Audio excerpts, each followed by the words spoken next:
For the first time in 2024, the Mean Team has been assembled. And on today's episode, we have 6 lessons from the 2023 season that will help you win fantasy football leagues in 2024. I am your host, Shaun Moran, and I am joined by my good friends, my co-hosts, and my fellow fantasy sickos, Aidan Haller and Keegan Thompson. Boys, it's been too long. Keegan, how we living, man? I'm good, Shaun. It has been far too long since we've talked some ball together, coming off a very long vacation in South Carolina that I just spent with my girlfriend and her family. So it's nice to escape from the trash-littered streets of Los Angeles and hang out in a cute little mountain green town for a little bit. So that was good. Took home a championship while I was not watching really any football, more so just like sweating games from ESPN's Game Center, which is the worst way to sweat a game. But nonetheless, we're living. It's 2024 and we're moving towards the off season. And I'm sad. It's almost here. Aidan, I don't know how you top that. I feel like I was there in South Carolina with Keegan for that experience. My man's like, Juliet's asking him like, "Hey, Keegan, do you mind like talking to my parents real quick?" And he's like, "Oh, I just got to go to the bathroom. I got to go to the bathroom real quick." And he's just like doom scrolling ESPN. That's amazing. Aidan, how was your time off? Yeah, it was good, Shaun. Thanks for asking. I too also made a little trip to the East Coast. I was in Charlotte, North Carolina with the family. Even had the pleasure of watching my rival, Jordan Love, in person take on the Carolina Panthers. So that was an experience. Gorgeous stadium. Don't need to see the Packers play again. Just a bunch of really nice Midwestern folks around me, just getting like fired up while he just dices that team up. So that was that. Fantasy did go well though. I brought home two trophies, so little double dip fantasy champion there. So pretty productive stuff.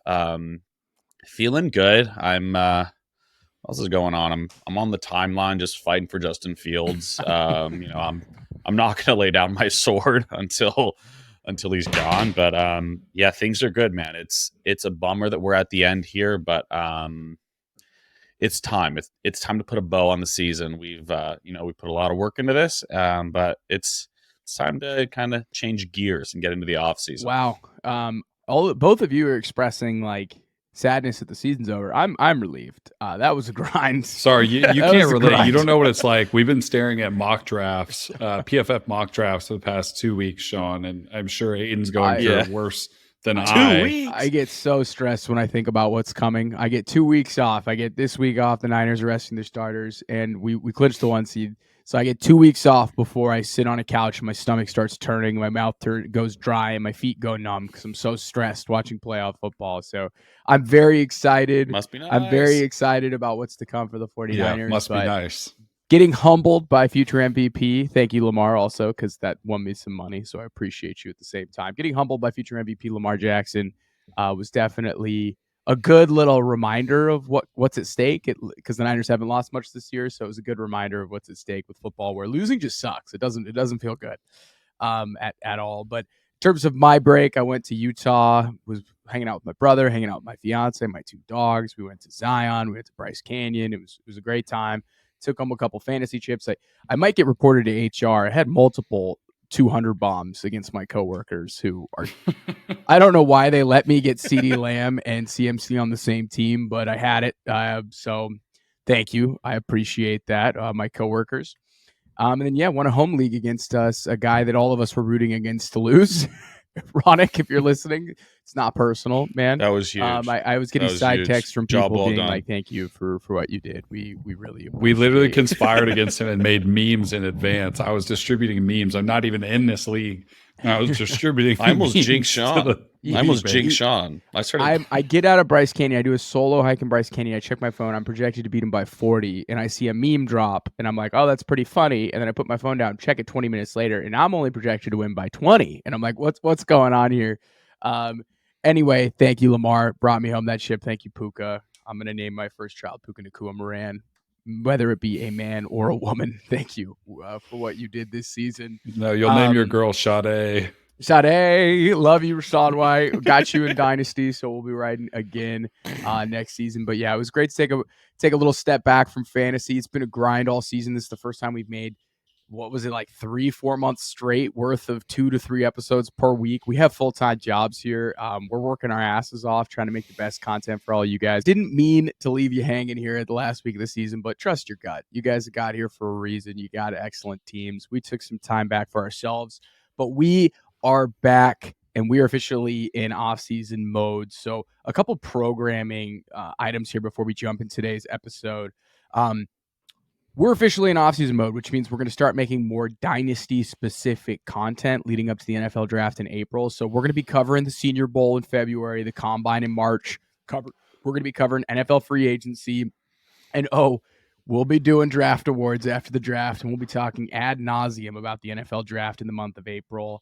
And then in May and June, we're going to take a little break, and then we're going to start ripping best ball drafts, right? So that's kind of our off-season content and how that'll shape out. Over the next couple of weeks, though, on our YouTube channel, we're going to be dropping playoff best ball specific content on Underdog. Shout out Underdog. If you haven't signed up, promo code RTM. It'll double your deposit. It'll deposit match on your first deposit. Double your deposit with promo code RTM. Jesus, fuck, I went off script. Keep it in. It's been a while. I was like, holy shit, he's going for it right now. Promo What code Shaun RTM, is trying to double your say, deposit. if you are also going to join us in some Underdog best ball drafts, make sure you use promo code RTM to double your deposit up to $100 when you deposit on Underdog for the first time. And don't miss out on your CMC, Brock Purdy, George Kittle, Brandon Ayuk stacks for this year's playoff best ball formats, is what Shaun was trying to say. Here's the host mic. You can have it. I gave you the host mic.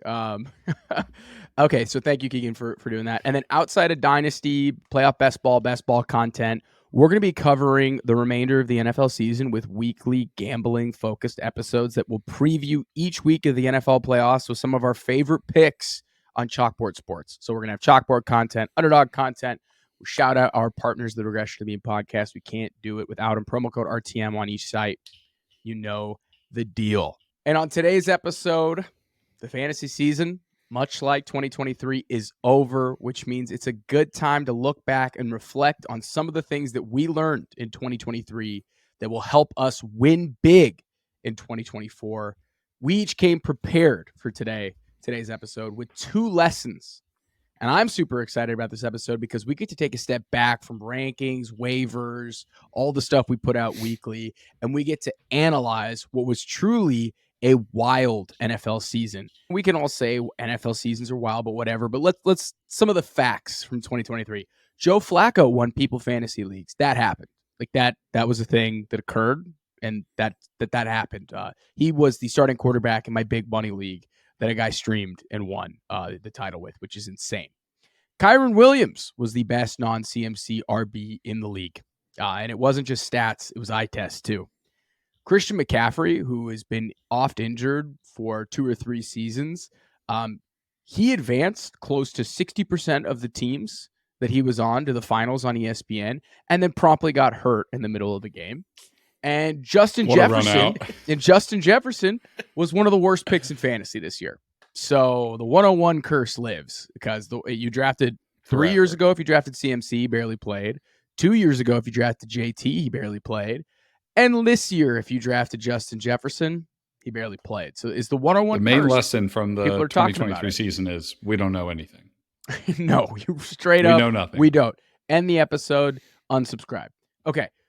But regardless, we are here to break down what was a really fun season that was crazy. And there was a lot to take from it, in my opinion. So we each have 2 lessons. I think we just kind of round robin, popcorn, however you want to hit it. I've randomly selected Aidan. Aidan, I want you to start things off here. I want your first lesson from the 2023 season. Lay it on us. Let's go. I think the lesson that I've learned this year is I think we've gotten a bit too carried away drafting QBs early. It burned a lot of people this year. If you look at the top 10 consensus QBs going into 2023, 6 of them missed in terms of finishing in the top 10, which is pretty big given that some of them were getting drafted pretty high. The only ones that hit in terms of being top 10 were Josh Allen and Jalen Hurts were awesome. They both finished top 3 where they were supposed to be. Dual threat QBs continue to be king. Jackson was just out of there. I think he finished 3rd. And Mahomes, although he finished QB7, feels like a huge bust given where you drafted him. So those were the only 4. Joe Burrow, Justin Herbert, Justin Fields, Trevor Lawrence, Daniel Jones, and Deshaun Watson all finished outside of the top 10. You could argue if they don't get hurt, do they finish top 10? But that's really not the argument here. If they weren't there for you throughout the whole season, they didn't help you bring home some hardware, that's an issue, and you probably paid a pretty good penny for them. Just looking at the guys that finished too inside of top 10 that were outside of it, like it's just total dart throws all over the place. You had Dak, which is probably like the most reliable one. There's a second one. Jordan Love, Brock Purdy, Baker Mayfield, Jared Goff, you can make a case for, and Tua along with Dak were right there on the fringe at 10 and 11 to where it's like, okay, those aren't crazy. But yeah, like you got guys like Jordan Love, Brock Purdy, and Baker Mayfield, who you may not have even drafted. They might have been there on your waiver wire week 1, who were finishing QB, top 10. So really wonky year for QB. I could see it slowing down a little next year in terms of going so crazy on QBs. I think like those top guys are still going to go really early, but I think it's worth taking a step back. I definitely got burned by drafting some of those guys I mentioned in the miss list that missed pretty severe time. And, it definitely hinders your season when you kind of go that one elite QB route instead of maybe going to, so guys and, hoping one of them hits. So, yeah, what do you guys think? I mean, this year proved that late round QB is such a viable strategy because going into the year, Keegan and I especially were all in on drafting elite QBs. And I think what was interesting was QBs that run and typically QBs that get the ball in the 5, like they get an opportunity to score rushing touchdowns inside the 5-yard line, which Josh Allen and Jalen Hurts do. I think they're going to continue to be at the top of the list, in my opinion, and be valued above the rest. Jalen Hurts scored 15 rushing touchdowns. I don't think he's going to score 15 rushing touchdowns in 2024, but the tush push, if it's still a thing next year, I'm going to be blanket drafting Jalen Hurts. It's just such a valuable. Yeah, you compare him to Lamar Jackson. Lamar Jackson was just much better quarterback this season. Jalen Hurts was able to outscore him in fantasy because of the tush push. When Lamar got to the 5-yard line, it was. I'm going to get mad thinking about it, but I ended up winning with. I ended up winning the league with Lamar, but it was Gus Edwards. It was Gus Edwards' time. So I think that's really interesting. I remember when I did that quarterback study at the beginning of the year when I was looking at quarterback breakouts. We saw guys that were like 30, 31 years old switching teams that broke out. Baker's not that old, but it was interesting to see him with a new OC do a lot better. And then we saw year 2 guys or guys in their first full years as starters do really well. And you saw Jordan Love. I called him out and I got eye rolls. And Brock Purdy, right? Hashtag no bias. So it was interesting to see those guys do really well. They were buoyed by touchdown production. Both scored over 30 touchdowns. But that's just so key. They're either got to score touchdowns, throw touchdowns. You got to be in good offenses. Like CJ Stroud came out of nowhere and was phenomenal throughout the season. There's so many good options at quarterback next year. Like that we're going to get a healthy Joe Burrow coming back who could have like a Dak rebound, right? We're going to have Anthony Richardson coming back. We're going to have a healthy Kyler Murray. Patrick Mahomes will have better pass catchers. We're going to get Caleb and Drake May and potential Jaden Daniels. Those are 3 guys who might be really good for fantasy too. I think Bryce Young has an opportunity to be a lot better if they get a good offensive coordinator, right? I'm not saying I'm out here drafting Bryce Young in redraft, but and when we're playing best ball, it's someone I'm really excited about. Like Keegan, I know you've been an elite QB guy. Are you going to remain that way, or are you going to learn this lesson from 2023 and join Aidan and I? No, I'm just going to keep doing what I do every year, and I'm just going to draft Jalen Hurts and call it a day.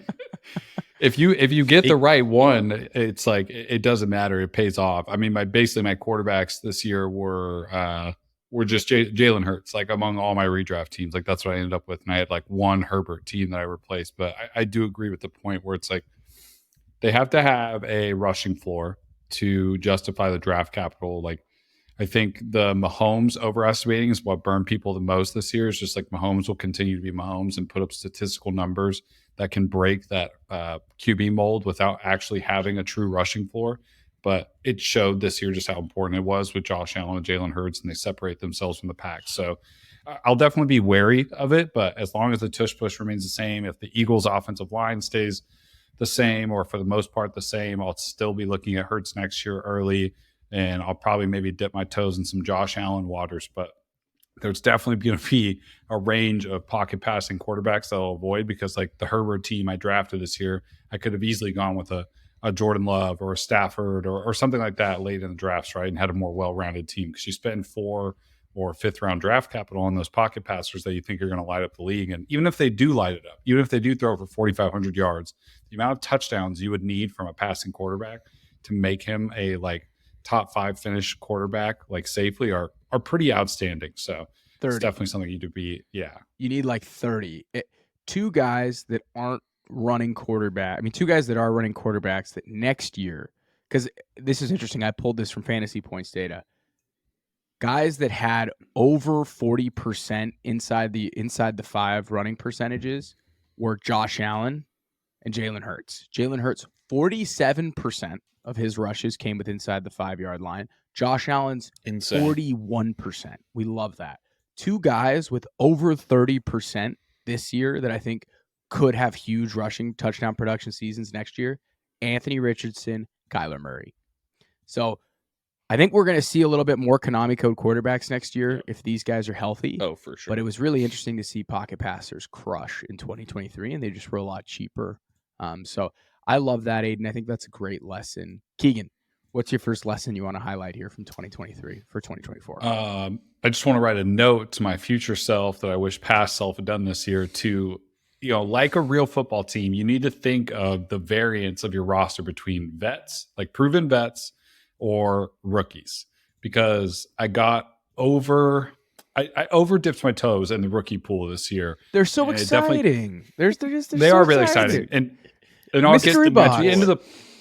I'll make a point, at the end of my argument, but I'll start with the bad. Like looking at my redraft teams this year, 100% had Jordan Addison, 75% had Zay Flowers, 75% had Josh Downs, and 50% of them had Zach Charbonnet. Like there was a lot of dipping in the rookie pool. I had a team this year. Let me read you the draft. And it went Cooper Kupp, Jalen Hurts, but then it had Jahmyr Gibbs, Brees, Mike Williams. Then it had Jordan Addison, Zach Charbonnet, Devon Achane, Tank Bigsby, Jaden Reed. Now, I tell you that team and you think, well, at the end of the season, that's great, right? But what it takes to get you to a playoff position or be in a bye week is safe floor players. And I'm not going to sit here and act like the upside of a rookie isn't tantalizing, but it can kill you early in the season if you're depending on rookie players who haven't built out their full roles. Like there's proven bets I ignored this year, like Mike Evans, DJ Moore, Keenan Allen, Amari Cooper, for examples that were like mid-round hits that I completely avoided for more flashy guys like in those middle rounds. And, they could have helped me gain a win or two here and there, put me in a first round bye. And then maybe I don't have a dud week in the playoffs from some of those rookies and such of that nature. And, Mike Evans is top 20 wide receiver the first 6 weeks. Raheem Mostert, he's like a 15th round pick. He's 31 years old, led the league in TDs this year. Alvin Kamara, David Montgomery, Derrick Henry is like 3rd round and sometimes in drafts. Like Joe Mixon's on the edge of that too. Like they were all RB2s or better in weeks 1 through 8 on a points per game basis. Like there's just so much value in having a steady fantasy production player that's a veteran and has proven and done it before. So next year, I just need to remind myself, like rookies are fine, but you have a situation where you bench Jordan Addison because he's a dud for 3 weeks. In the first round of playoffs, he explodes on your bench. And you wouldn't have mattered. It wouldn't have mattered. And no, I remember I have Jordan Addison on all my redraft teams this year, so it did matter in one. Yeah, but the point I'm trying to make is, if you balance your roster correctly and you have veterans like DJ Moore, like Mike Evans, like Keenan Allen, like Amari Cooper, who are going to be consistent, then at the end of the season, people like Zay Flowers, JSN had some pop games. Jaden Reed was great at the end of the year. I'm not counting Puka in this because he was a waiver pickup. But like I drafted Jaden Reed, people did Rashee Rice, also like late season winners that can help you leverage late round picks to win your league. But the only way you get there is by having a roster that's completely balanced. I mean, I had a roster that was 80% rookies and second year players this year. So you went for the fences. You swang for the fences, which we love. And it was a great team. It was a high point production team, but like the week to week variance, when you lose bad. So that was definitely something I'll remind myself next year. But then I look at the wide receiver class this year and I'm like, oh, I might do it again. Well, I've got what you need to do is you just need to balance it, right? Like you got to understand. I took Christian Watson in a lot of leagues and I was able to overcome that because I picked some safer guys to pair with him. But in the leagues that I didn't pick safe guys, I fell flat on my face. So it's like if you're going to take a younger guy, think about how they're going to get you to a fantasy championship from weeks 11 to 16, 17. But through weeks like 1 through 10, you need your steady eddies. And Keenan Allen's the perfect one, in my opinion. I love Keenan. Aidan's a big Keenan guy. I just thought he was old, was a little worried. And I should have just said, this guy's going to see like every target in this offense. Now, he ran super hot because Mike Williams got hurt and because Austin Eckler got hurt. So there's always that built-in like range of outcomes. And I think you're giving yourself, like Jordan Addison would have been a league winner if Kirk Cousins had just played the whole year. If Kirk Cousins plays the whole year, sure. Jordan Addison goes ape shit. But like, that's also like, it's just brutal. That's also proving the point though, too. Like you think about people who are veterans, like Michael Pittman, so another guy I avoided who's in year 4. And like, it didn't matter what a situation was or who the quarterback was. Like he ate regardless. Like Mike Evans ate with Baker Mayfield, not saying Baker Mayfield was bad this year, but like that was a situation that people doubted. Like good players succeed regardless of situation. So it also almost like still proves the point. Like if Jordan Addison was just a 4-year vet, he would have ate regardless if it was Jaron Howell, Josh Dobbs, Nick Mullins, or Kirk Cousins. So it's a tough balance. We've been spoiled in some of the previous years with like the Jamar Chases and Justin Jeffersons to where like we think these rookies are just going to be like top 10 plays every year. And like you've really got to balance your roster. Like you said, like I rode Keenan Allen to a couple deep playoff runs. Like but I also faded guys like Mike Evans and like Devontae Adams. Like I was like, no way, out of gas. And those guys just, kept shoving. So it's a nice balance. Like you've really got to kind of pick your spots. And a lot of it's luck too. Like we know a lot of it's going to, ultimately filter out to, does your QB get hurt? Did they even stay healthy? Like the guy himself. So a lot, but yeah, it's definitely, I gotta go into drafts and kind of tone down the excitement with the rookies and all the new toys. Well, you guys want to know why those guys that we faded did really well? Because it's my first lesson, and it's lesson. It's lesson number. It's lesson number 3 here, and this is the one that I am taking away big time when I'm doing best ball, when I'm doing redraft prep. You're going to hear me reference this ad nauseum, and you'll probably roll your eyes if you're following this channel. But when it comes to wide receivers, the stat in 2023 that mattered the most for wide receivers was first read target share. So we mentioned Mike Evans. We mentioned Keenan Allen. We mentioned DJ Moore. We mentioned a lot of guys that we had reservations on. I was going to battle on Twitter for people saying that DJ Moore wasn't going to be good because they wouldn't run enough routes, right? Or he wouldn't get enough catchable targets.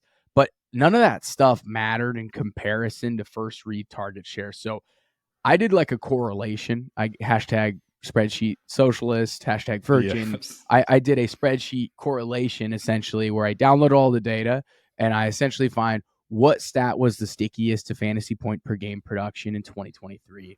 And the one that almost had a perfect correlation was first read target share. And a lot of the offseason doubt that I hit on was centered around uncatchable targets with like Baker Mayfield to Mike Evans or Justin Fields to DJ Moore, or just even amount of routes run, which was the DJ Moore argument.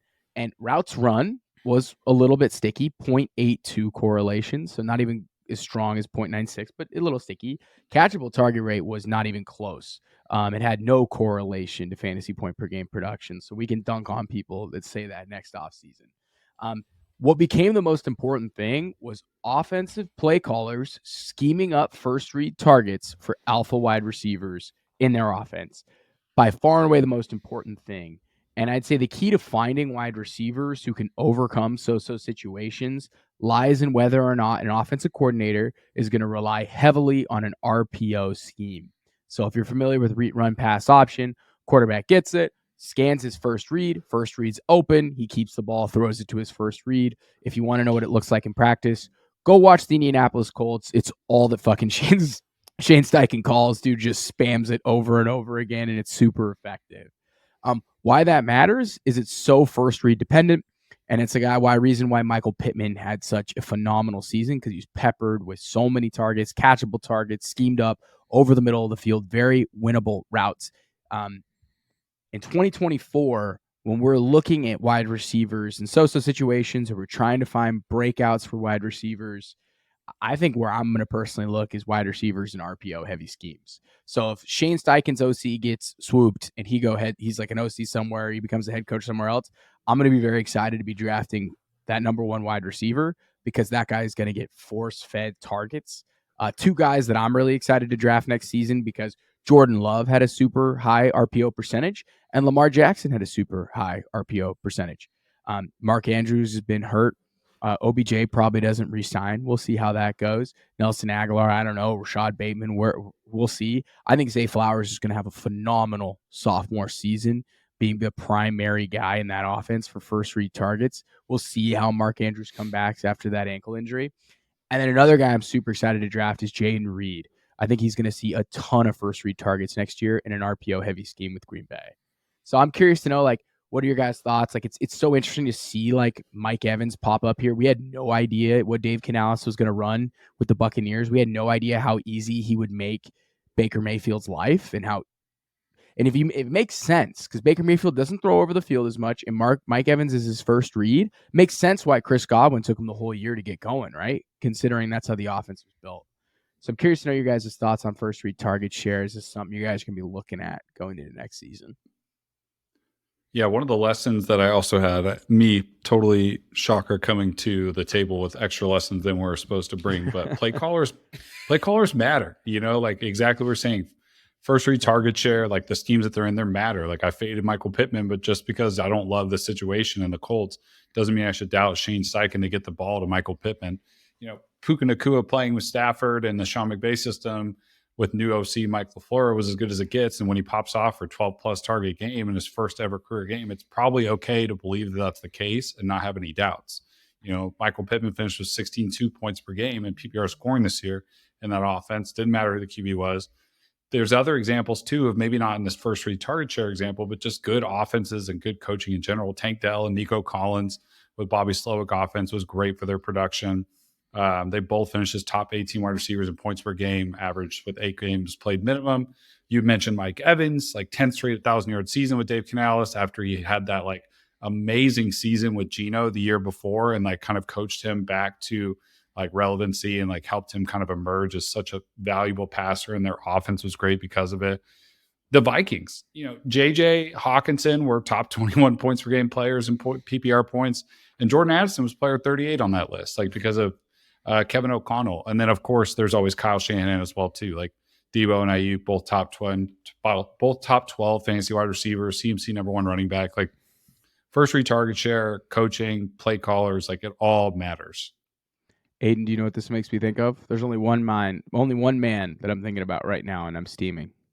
Who do you think this comes back to? No, I don't Who do you want think to say his name. How could Arthur Smith fuck this up so bad, Aidan? How did he do it? He duped us again. How did he do it? No, he duped us. I'm not drafting a Falcon until he's gone. That's a good lesson from all of us. Yeah, no Falcons. No Falcons until Arthur's gone. He robbed us of a Saquon rookie season for Bijan. Drake London's really damn good. Even Pitts was showing some flashes towards the end of the year. All 3 of those guys should have been featured. Instead, we got force-fed the Alligator and Jonnu for 17 games, and I wanted to cry every week. But no, I think you guys nailed it. It's you can't ignore you've got to look at more than just the player itself. You've got to look at the scheme. You've got to look at are they an alpha in that offense? There's more than just the guy. There's so many other factors, and you've got to kind of take those into account when you're drafting in terms of the risk versus reward. So I think those are 2 kind of good combo lessons. And I'm not trying to say that quarterback play doesn't matter about the catchable target rate. It totally does. But I'm saying is so quarterback play totally can be covered up by scheme and by coaching. And I think Shane Steichen is a perfect example of this. Gardner Minshew, people love him. He's a great personality. I think he's a so-so NFL quarterback, but it's pretty remarkable to watch him go to work in Shane Steichen's offense and make Michael Pittman, Josh Downs fantasy relevant. So it's something I'm going to be paying attention to a lot, and I think it'll be super relevant in 2024. Moving on to our next lesson here, Aidan, why don't you kick things off? Lesson number 4 that's going to help people win fantasy leagues in 2024. Yeah, this is kind of a short one. I don't think we'll go too deep into this. So this was my first year using FAAB instead of waivers, and you've got to blow your waivers early. Yes. All the league winners Yes. were right there in front of you in week 1. And it's possible that like you did, like I know Keegan just grimaced a little bit. Like he went with Josh Kelly. Maybe not the right play. But you had Kyren Williams and Puka Nacua. Those are league winners. Kind of like side note, I had a buddy, like we're still using waivers. He was the first waiver and ended up with both Puka and Kyren, and big shocker, he did win the championship. Wow. But No way. guys that got at least one of them, like you're likely a playoff team with them. They were both number 5 at their respective position when you look at PPR scoring. If you got either one of them, the odds that you made it to your playoffs and probably made a deep run are pretty high, given how they both played in the playoffs too. And there's guys like this every year. If Tank Dell slipped to your waiver wire, you probably had a good run too while he was still healthy. Like Zach Moss struck pretty hot early too. Like a lot of these guys early on, like go use your FAAB. At the end of the year, I'm just staring down like 10, 20% of my FAAB. Like, okay, I guess I'll go pick up another defense for $1. I was making claims like, for $0 from like week 6 and on. Yeah. I blew a load on Puka in 2 like, leagues. Obviously, I did the Josh Kelly blunder, which I don't think is podcast. Yeah. I blew a load on Dude, Josh Kelly pause. too. Pause. Major pause. I'm not sure this podcast will ever let me forget about it, but yes, I definitely agree with the point. I think it's such a great point, and it's something that I've heard smart people say, so I just did it this year, and I did it last year too. Like stacking wins at the beginning of the year is the most important thing. And then as you get later on into fantasy, it's a different game, man. Like 6 or 7 people are playing, your roster's set. Like Zamir White is the guy you need, right? And you didn't have to blow your FAAB to get Zamir White. Like that's something that you could have gotten for relatively cheap. So I love that. Use your FAAB early. I have guys that I'm playing against that had $55 worth of FAAB that they didn't use. What are we doing here? It's silly. What are we doing? Use your FAAB. Watch our waiver wire videos. We'll give you the FAAB bids. Go do it, max bid. You know what to do, people. Keegan, what's your lesson here? Your second lesson, the 5th lesson to help people win fantasy leagues in 2024. Yeah, the biggest thing that you need to do when you go into drafts is you need to tell yourself that there's no such thing as an injury-prone player. There's no reason to go into a season and just assume that a player will get injured, because then you miss out. You know, players that are a perfect example is like Jonathan Taylor last year wasn't injury prone and gets hurt, right? Like he had played a full season before. Like you just can't predict that. Like CMC was, deemed injury prone, and he ends up being the best player in fantasy football and was on the field for basically 100% of the time until halfway through the game of week 16 or week 17, or whatever it is. It's like you can't label players like that and just assume, okay, well, they're going to get hurt or they have a high injury risk, I'm not going to draft them, because then you miss out. Raheem Mostert, 31 years old. He's only played 16 games twice in his entire career. And prior to 2023, finished with 21 touchdowns. He led the league and 4th on running back in points per game this season. Justin Jefferson has missed 2 games his entire career before this year. Only plays 9 games, ends up missing most of the important weeks in fantasy football. Nick Chubb, who's played at least 12 games. That's like 65% of his games in every season of his NFL. Only played 2 games this year and suffered a season-ending injury. Kirk Cousins, another example, has played at least 15 games every season going back to 2015 and only played 8 games this year. Like that's the downside of it too. But here's a list of players that are preseason. I went and pulled a list of preseason injury-prone players to avoid in your fantasy drafts. Oh, God.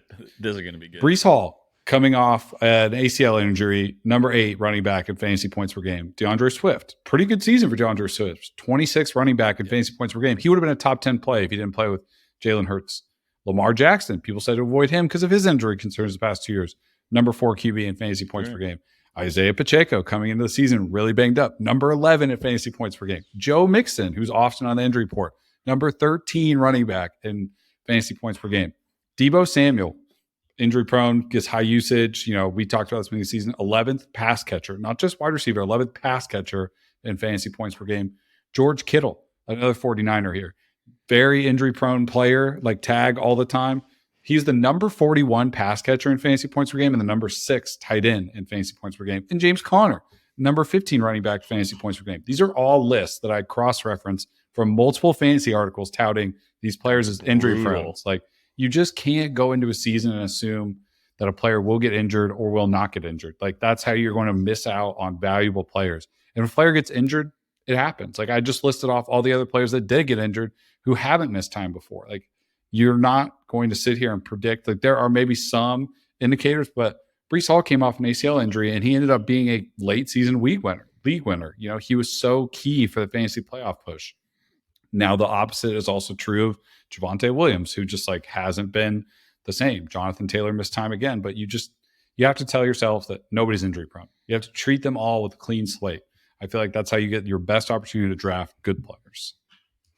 Yeah, I love that. And I think, too, guys can be injury prone, but this is such a small sample size game that we play that you may draft an injury prone player and they might just be healthy for 12 weeks straight and then just go absolutely nuts. It's like people are going to tell you not to draft Anthony Richardson, Devon Achane, and they're going to tell you not to draft Christian Watson next season. All guys, major risks, right? So you're going to want to diversify when you draft guys like this with safer floor players that you think can play more.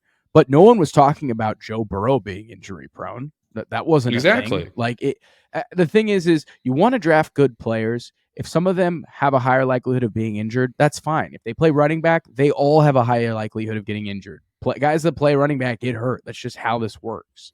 And it's like the argument against mobile quarterbacks too. Like Lamar played the full season. Justin Herbert did not. Kirk Cousins did not. Like, there's only mobile guys. There's just people who are taking abuse in the pocket from getting hit so much. Like, it happens, and you just can't let yourself miss out on a player because he may or may not get injured. And look, if you don't like injuries in fantasy football and they ruined your season, play in more leagues. Don't just play in one. Or like, don't have one bullet. Or just don't play at all. Football's a violent game. It is a violent game. Yeah. We're out here sitting on our asses, on our phones, playing fantasy football while these guys go out there, take hits. It's a violent sport, right? But at the end of the day, we're trying to predict who is going to score the most fantasy points. Like, if you are I'm going to draft scared, so much Anthony Richardson next year. Oh my God! Don't even get me started. Unbelievable amounts. Like, it's going to be like a more like someone needs to call the authorities amount of Anthony Richardson I'm going to draft. But I have to say, I will have a plan B on my roster. I will not get caught with my pants down like I did this year and have to rely I'm on. going to draft so much Devon Achane this year. Oh, like, Achane, so much. Get him on your team. Tank. Oh, I'm worried about Tank. The year after the year, I'm still worried about the year after the year, guys. It's not necessarily. I will never forget Slowing for that. I will never forgive him for putting him in the middle there. That's inexcusable. And Breece kind of broke the year after the year narrative where he was still RB6 with a torn ACL. But then he's going to be nuts next year. You can make an argument Breece Hall. Oh, wow. I'm getting excited. Breece Hall might be one of our most drafted players. It's going to be absurd. Yeah. With Rodgers with a real offense. Dude was eating with just a fake offense. People are like, Breece doesn't get any touches inside the 5, inside the 10. Like, you can't play that.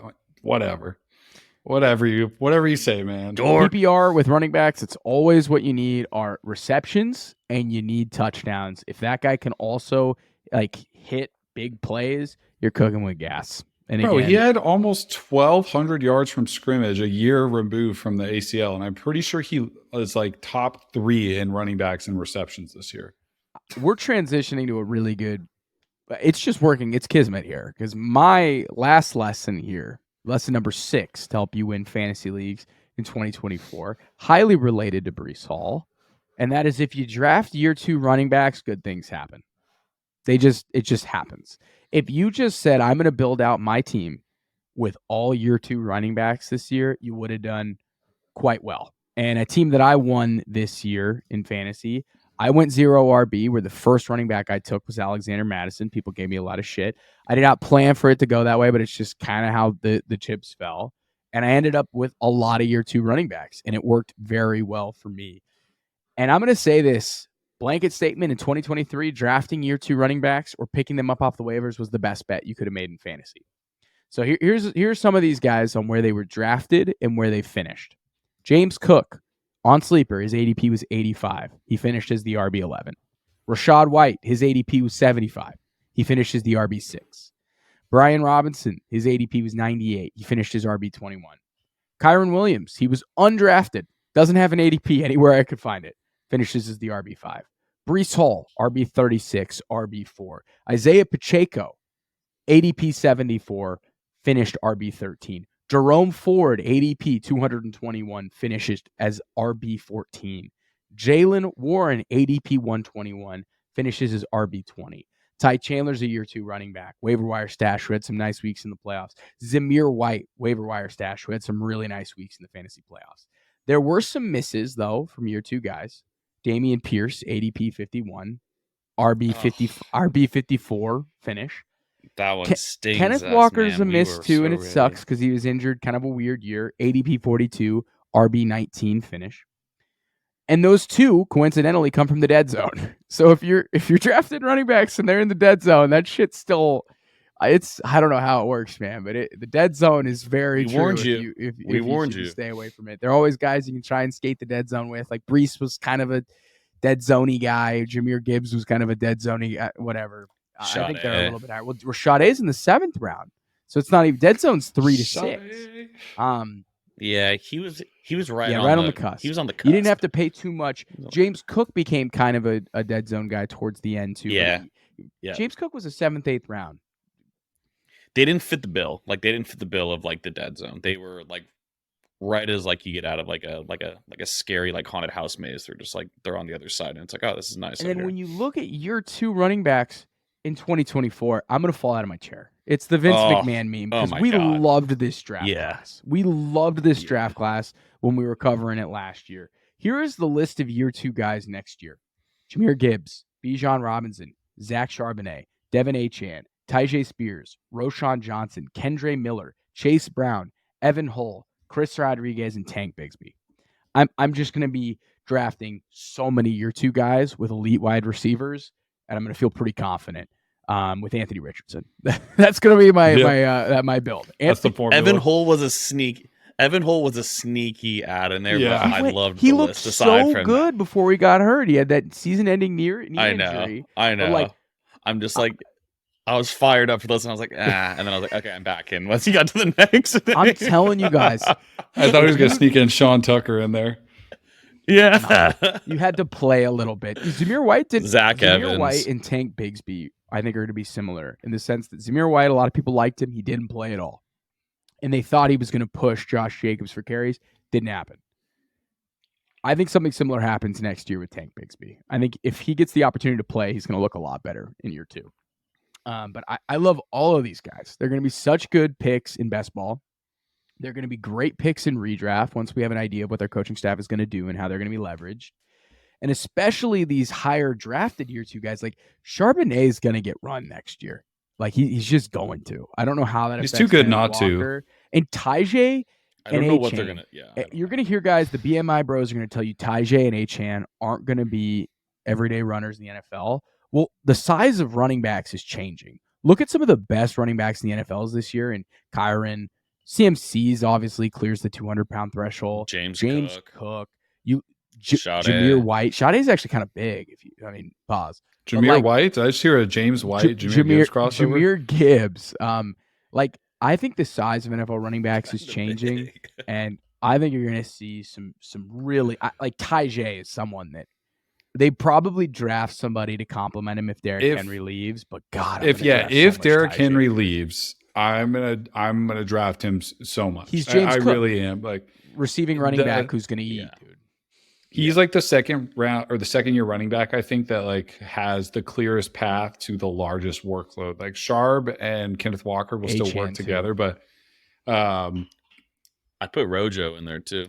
Rojo's a good example. But Foreman's going to be gone. Every time Derrick Henry left the field this year, I was like, well, that's a bummer. And I was like, well, how about this guy? No ACLs, no problem. Tyjae is so Here's good. a guy. Tyjae, he took the weight out of his body. That's why he's one of the BMI bros least favorite players. He actually took the weight of his ACLs out of his body. So it makes him faster, more exactly. So those are the 6 lessons. So what was our Aidan? What was lesson 1? Be careful drafting early QBs. Okay. Be wary of the early QB. Keegan, what was lesson 2? Yep. Don't overdraft rookies. Don't overdraft rookies. You can have a little, just not a lot. Lesson number 3, it's okay to draft receivers in so-so situations as long as they're going to get a high first read target share. Aidan, lesson number 4. Blow your FAAB Blow it early. Blow You got to it. hit Magic City and blow that FAAB early, all right? You got to get it out early. Keegan, what was lesson 5? No such thing as injury prone. Every year is a new year for your fantasy team.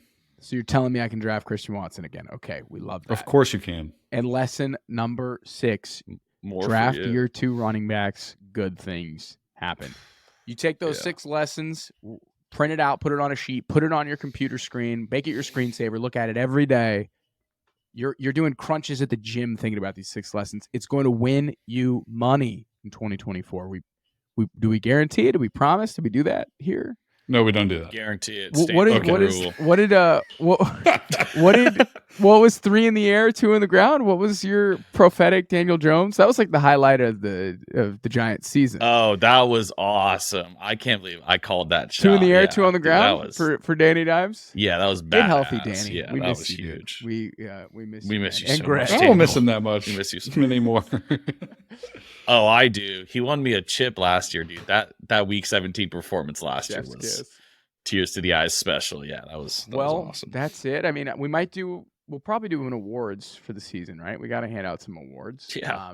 But we want to we'll send Arthur Smith back to prison. We wanted to make an actual an actionable episode that'll help you, and then we're gonna make a dumb video that's just for the laughs and for a good time. But Keegan, Aidan, thank you for joining.